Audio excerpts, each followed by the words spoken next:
to start out, I know you've got a rich and interesting background, but could you maybe give a little bit of your history sort of prior to arriving at Te Tuinga Whanau? Sure. Okay. Kia ora, everybody. Bonjour. Je suis Monsieur Tommy Kapai. My name is Tommy Kapai Wilson. I live in a little place called Tupuna in Taonga, Moana, which is on the east coast of Aotearoa, New Zealand, where they grow the kiwi fruit. We have been living here for 160 years, my family, on the same piece of land where I'm talking to you now. And I grew up in a family of 11 children and was born in 1955. My mother only spoke Maori, in the Indigenous language of New Zealand, when she grew up. And it wasn't until she went to school that she realized she had to learn English. And unfortunately, my mother was punished for speaking her native tongue. So much so that she changed her name from Kiritapu to Kitty. And she thought if she had a European name, she wouldn't be punished and made to feel less than everybody else at school. That was when my mother went to the school up the road from where I'm talking to you now, where my daughter went to the same school. The good news is my daughter Whakapapa, Honfleur, beautiful French second name, won the Maori speech contest every year at the same school. So it's a snapshot of how far we've come from my mother being punished for speaking the native tongue and my daughter being rewarded and awarded for speaking the Indigenous tongue. So that was a driver for me and also a driver for my niece, whose name is Kiritapu after my mother, and she has made it all the way to Parliament, and she is, as recently, was the Minister of Justice in the New Zealand government. And so it's a proud benchmark for our family to know that we've come a long way from being punished for having an Indigenous heritage to where we are now, where the Indigenous heritage, or the Tikanga and Whakapapa, are the very essence of what I believe can not only save our community here in Taonga, but our country and possibly the planet. Because, for thousands and thousands of years, the Indigenous people have lived in harmony with nature and Mother Nature. And just like our cousins across the Tasman, the Aboriginal Indigenous people have been living that way for 50,000 years. And yet, up until 10 years ago, or 1955, you could shoot and kill an Aboriginal in Australia, and they were called backwards. How ironic, that they call them backwards, yet they survived in complete harmony with Mother Nature. So those things have been the driver for me. I had a great upbringing. I traveled the world as a aide-de-camp or a butler. I lived in 33 countries. I worked for some very rich and famous people, including George Harrison, the Beatle, Nicole Kidman, His Royal Highness the Aga Khan, Prince Albert of Monaco, blah, blah, blah. Ended up in Switzerland, looking after a very wealthy family, delivering their son's 123-foot 16th birthday present to Nice in the south of France. And I had a good look at the planet and got to play with all the toys. And my point of revelation came where you have that moment where I realized I'd been working for the most rich and famous people in the world who had everything, but really in reality they had nothing. We're back home growing up in a family of 11 kids who had their Indigenous culture and their whenua and their language, had nothing, but they had everything. And that's why I came home and decided what my best time would be with my life, and that was to serve my Indigenous people, firstly, by sharing knowledge and teaching our tamariki, our children, to read. So I started writing children's books in a language that our children could understand. And I've done that quite successfully. I have 33 books. I'm publishing book 33 very shortly, but 32 books in print. And I've been a columnist in the local newspaper for 17 years. And my book that I'm about to publish is called Paperboy Writer, about when I learnt to read and write selling newspapers at the local pub to where I am today, celebrating 1,000,000 words in print. I think I'm the only Indigenous author alive in New Zealand that has 1,000,000 words published. So that was my life up until one day I walked in to a place called Te Tuinga. Te Tuinga means to join the community together, and ended up becoming I chose my title, the CIO, the Chief Imagination Officer, of a trust that had 3 staff and a budget of about $300,000. And through using Tikanga Maori and using that as the cornerstone of everything we do, we've built it up to $11 million business with 84 staff. We have 200 homeless families we look after, and we have about 4,000 interventions a year. So it's very much on the front line of poverty, of drug addiction, of prison incarceration. But again, we've been able to make amazing breakthroughs by using our Indigenous culture as the cornerstone, where we measure success by mana and not money. So our returns, our KPIs, or the language that they use, is measured on how many families we bring back together and how much we reunite our people with their culture. That is the benchmark of our success. And without sounding how sweet our kumara is, we do pretty well in what we do. So that's a snapshot of where we are up until right now.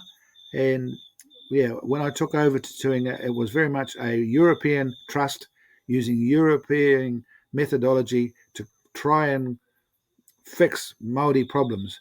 But we changed that all by one little guy who was teaching our kids traditional Maori fishing in a little boat right out where I am right now, about 500 yards. And the boat was the classroom, and the harbour was the playground. And he taught them fishing using total Indigenous means, from making the line to catching and cleaning and everything to do with the moana, but acknowledging the gods of the sea rather than in a white classroom. So that's pretty much what I've been doing for 11 years, and that's where I am today as I speak to you on the other side of the world. Kia ora. Kia ora, Tommy. Thanks so much for that. I'd love to now sort of jump a little bit into some of the specifics of Te Tuinga Whanau, Mm-hmm. just to give people a picture of the work that you do. Maybe we could start with the homelessness program. And Yep. I read that you are now at 20 houses, 4 motels, and the RSA. And what are you using those resources for with the homeless? Okay, so um, we um, take on what we say the hardest cases where no one else wants to take on, and we have this philosophy that we're not trying to put the ambulance down the bottom of the cliff or the ambulance at the top of the cliff.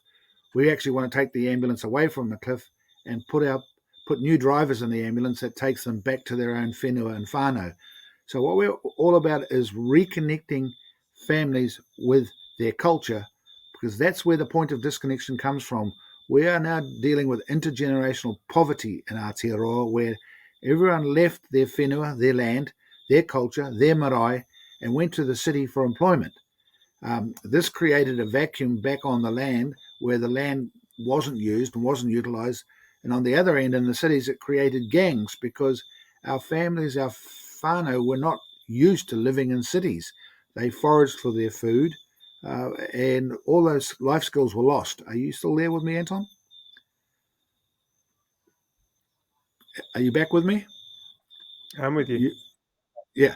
So all those life skills were lost, and so when our families came back to their land, they had no skills to work the land. They had lost their language, and they were very much homogenized or sanitized into a Western way of thinking, and that wasn't working as far as how do we reconnect these disconnected people that were all back here with no employment and pretty much nowhere to live. And of course, COVID exaggerated that, and we got to a crisis where we had hundreds of families living in cars and caravans, in the summer in tents, but nowhere to call home. And that was the starting point for us, say 10 years ago, where we opened up our firmless our first emergency housing with our first family. And from that day on, the cornerstone has been reconnecting the families to their culture first, so that then they can connect to themselves, and then they can connect to their family. And that's proven the game changer in the homeless emergency housing crisis in this country. I don't know what it's like in France, but I know there's a similar thing going on in the United States with the disconnected Indigenous American Indian people, and it's definitely happening in Australia with the disconnected Indigenous Aboriginal people.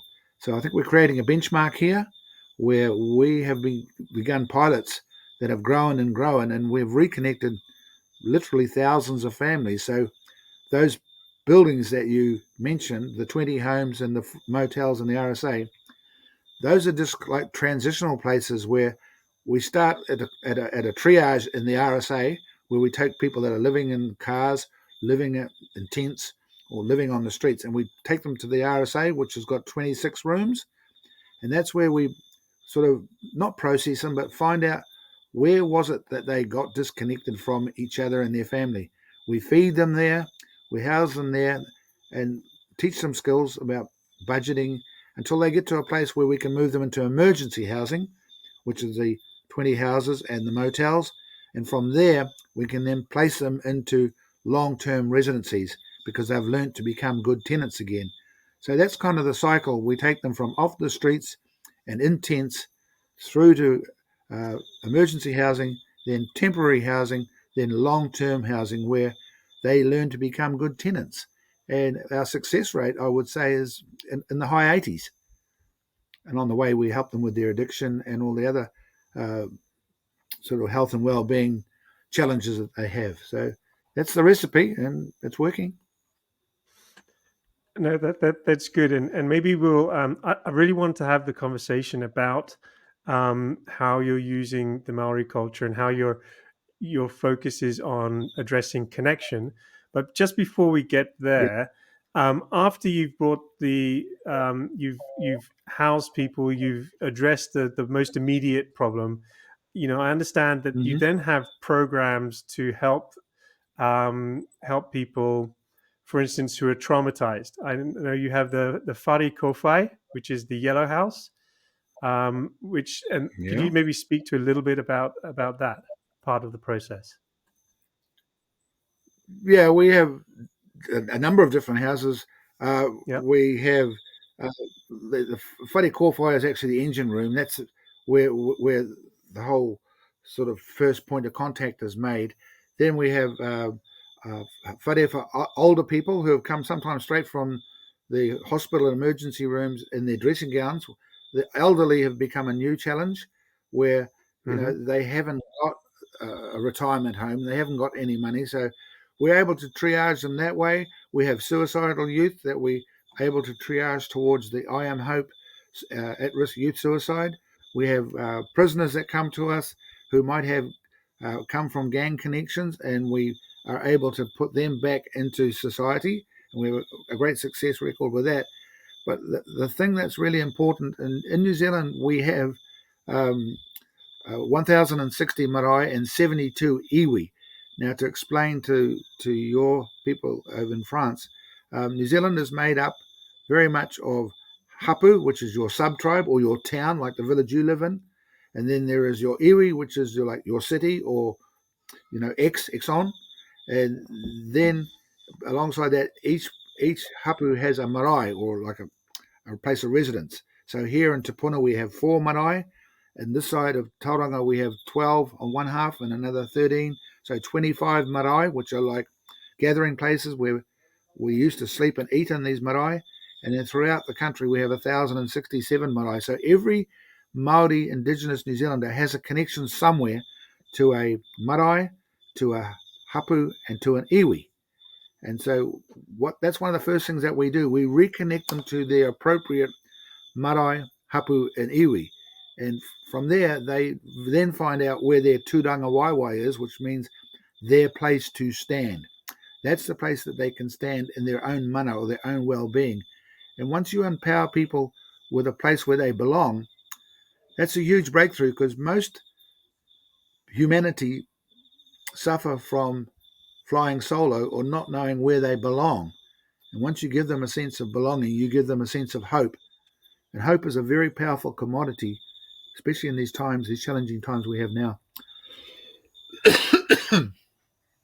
Yeah. So Agreed. I guess we're in the hope business. Tumanago.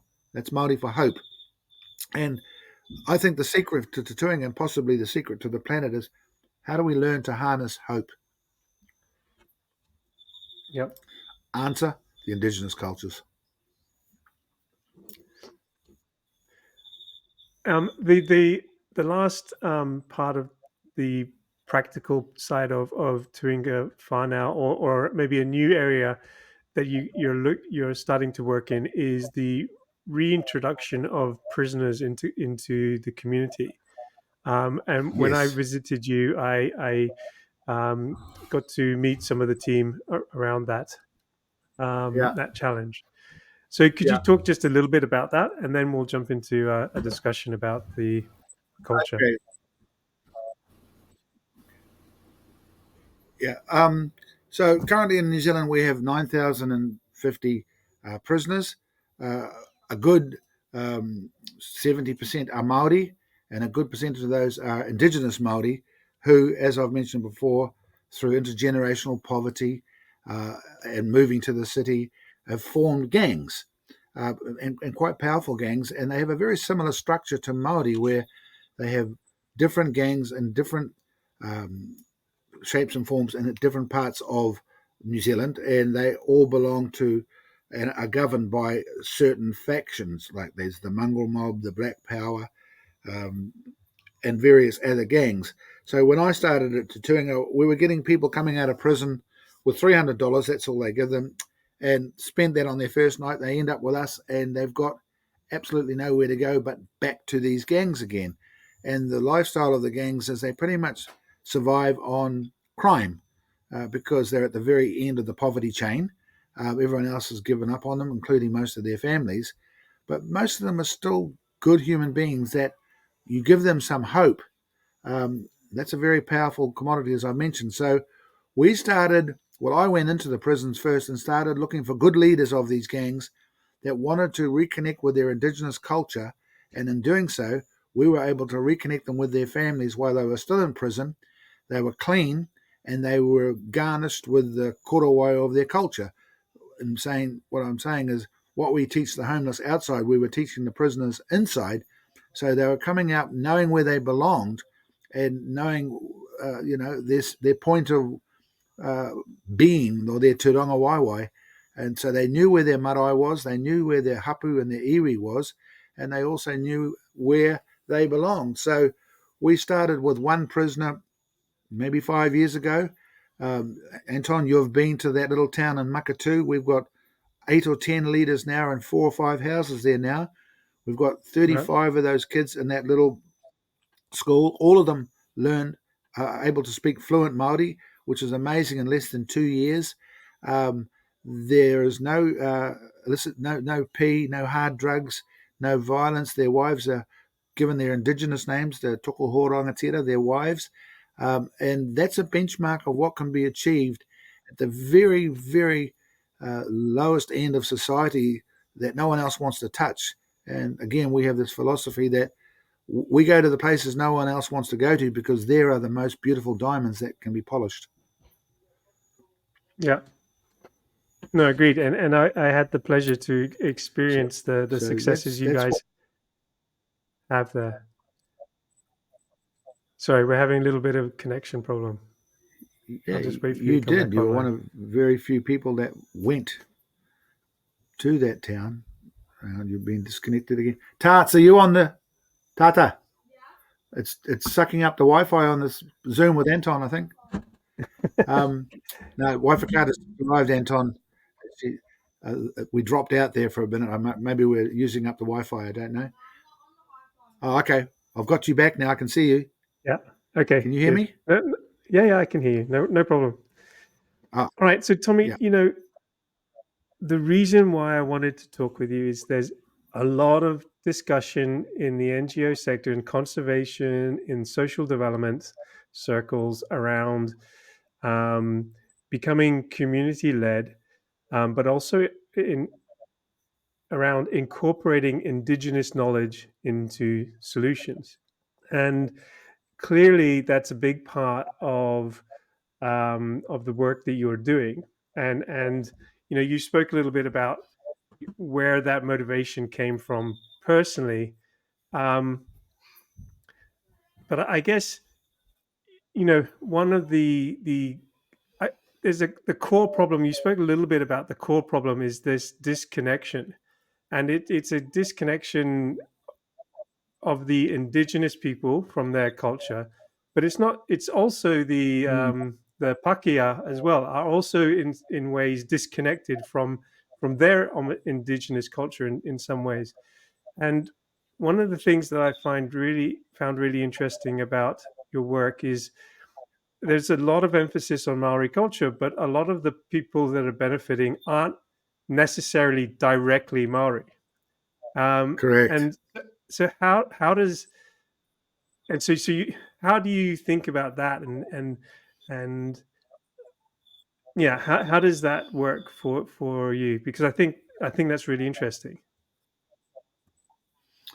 Yeah, if I can go back to the case that I mentioned about my mother and then her children, us people, and then my daughter, you know, now in kapahaka groups, kapahaka is the stage of Indigenous art form performing on a stage with what you might know as the haka in the All Black title, but far deeper with a lot more dancing, a lot more singing.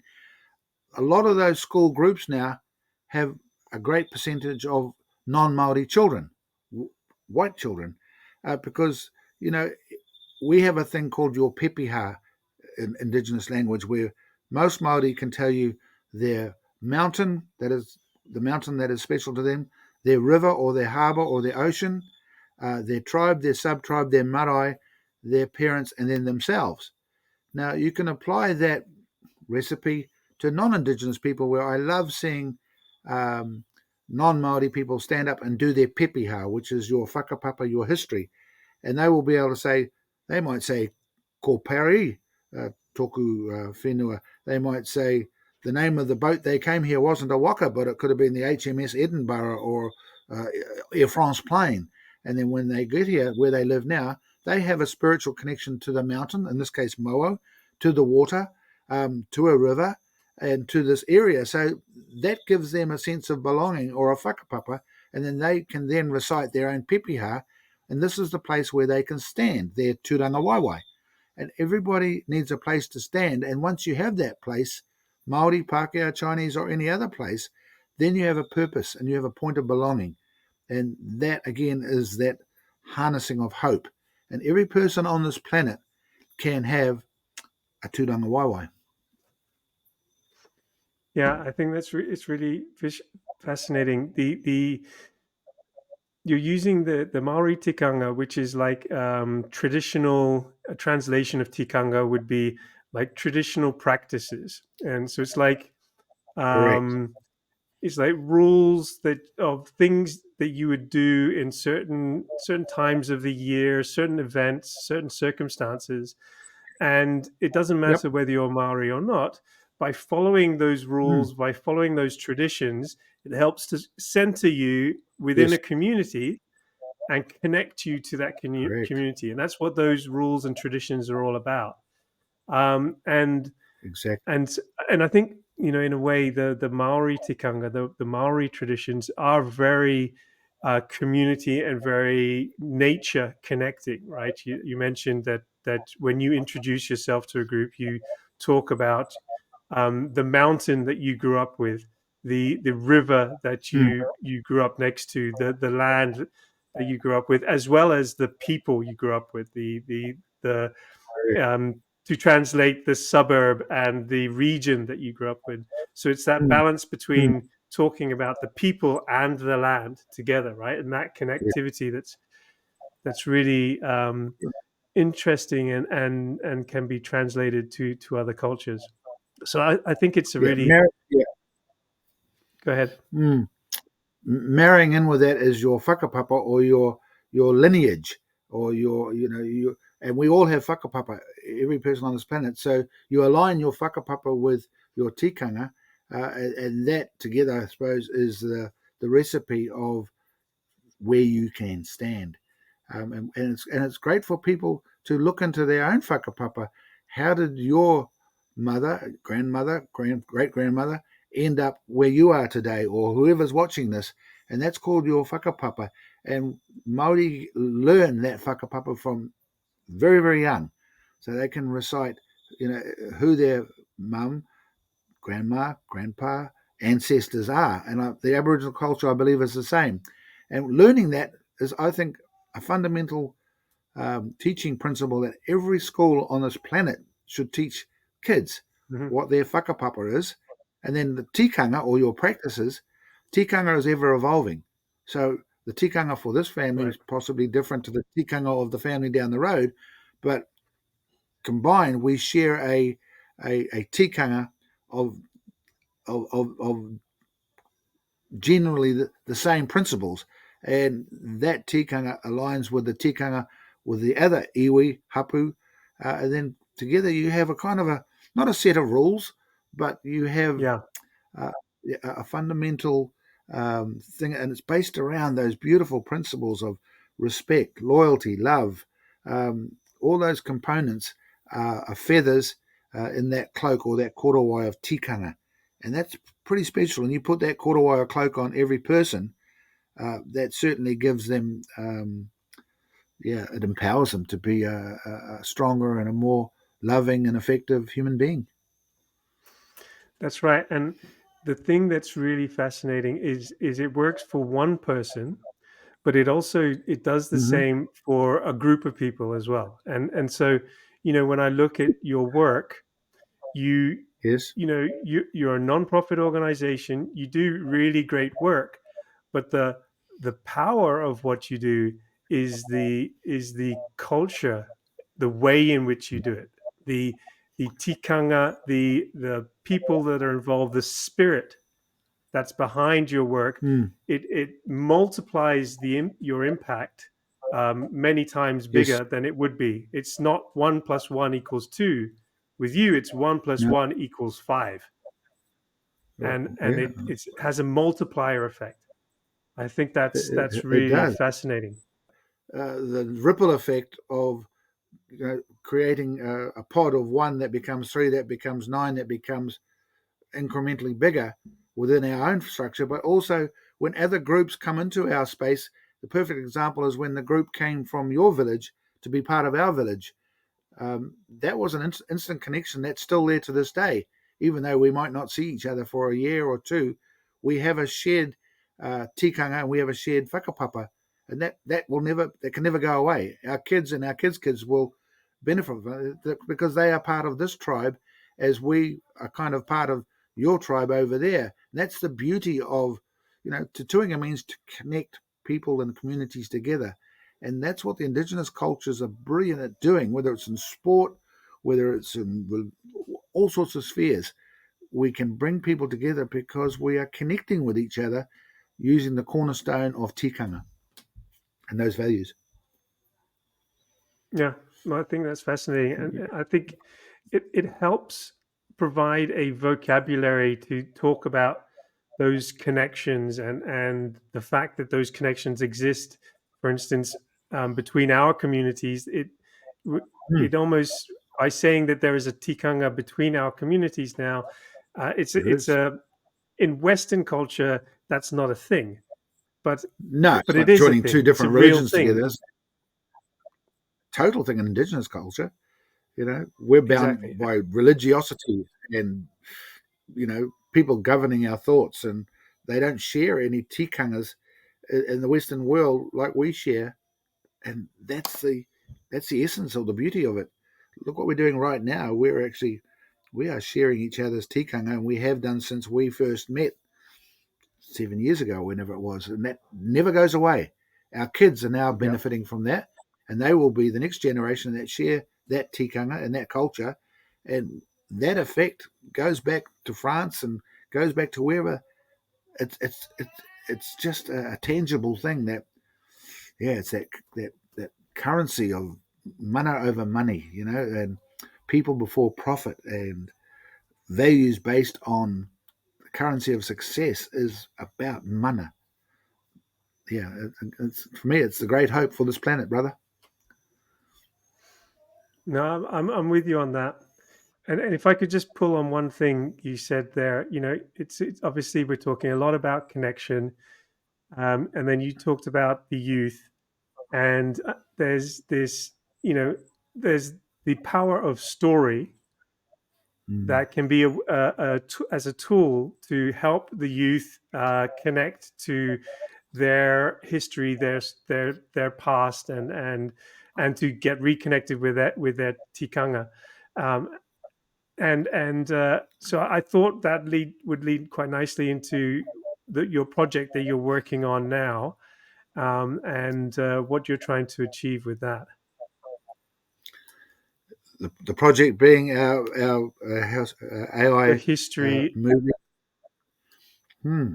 Yeah, it's great because today we had our first big investor come on board.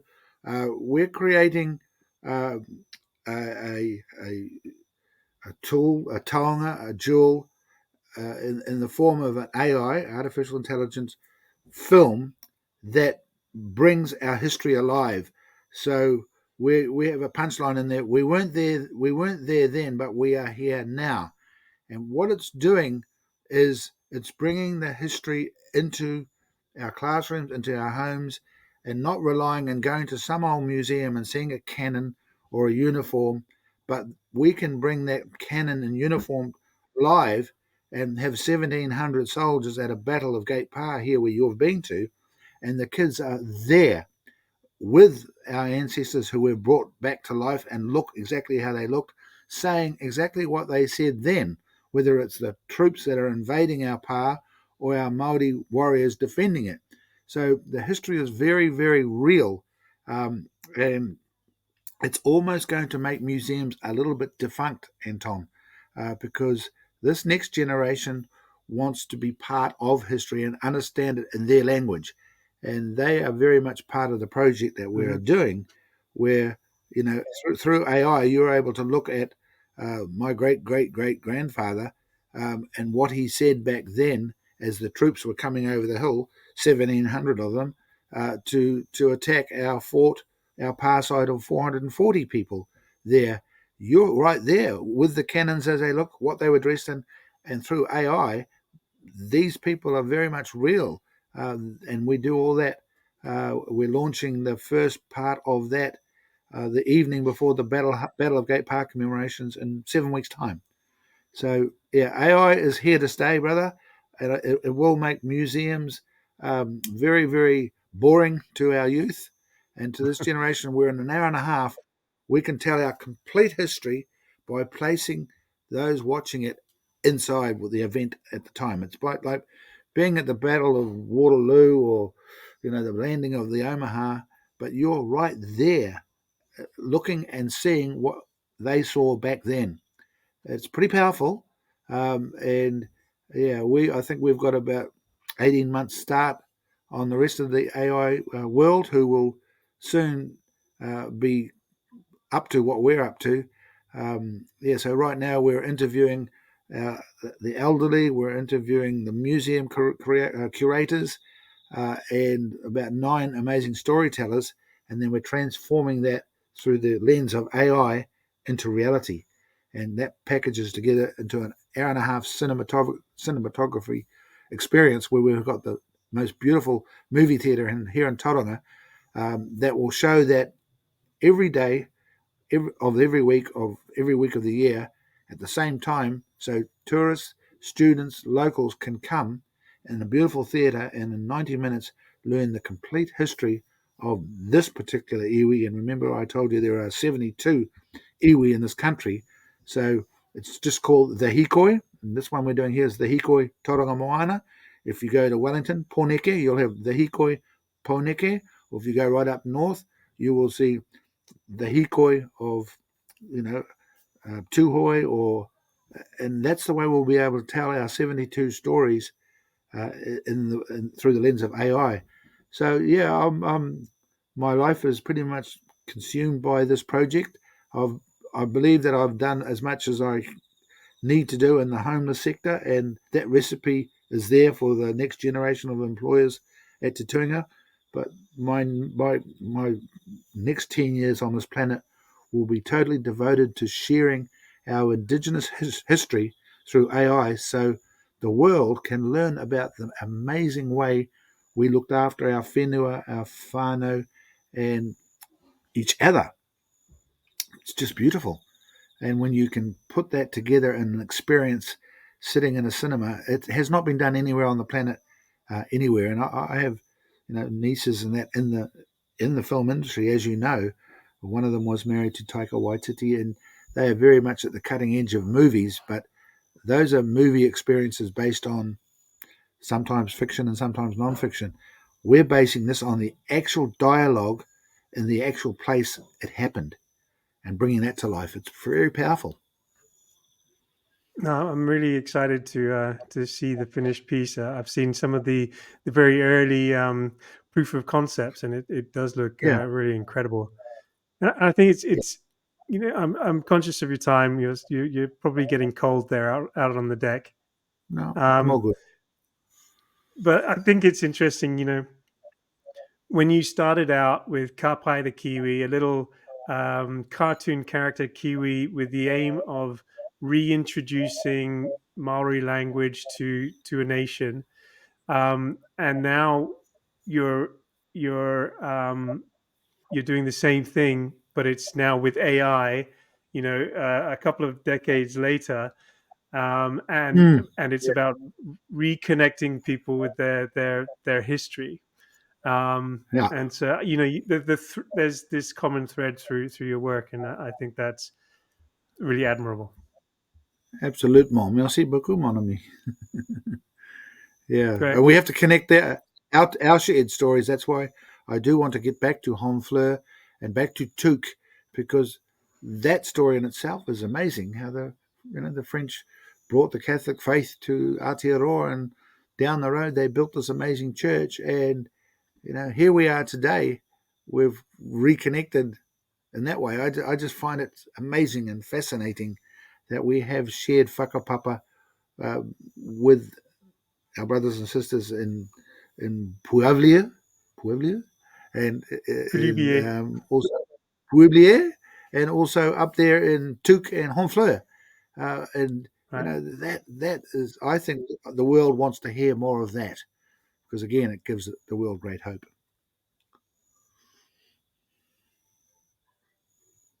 Agree. Yeah, All right. On that note, Tommy, I will let you go. Thanks so much for taking the time. I really appreciate it. It was great to hear your story. been great to talk to you. Merci beaucoup, mon ami. Paul Marie, bon nuit.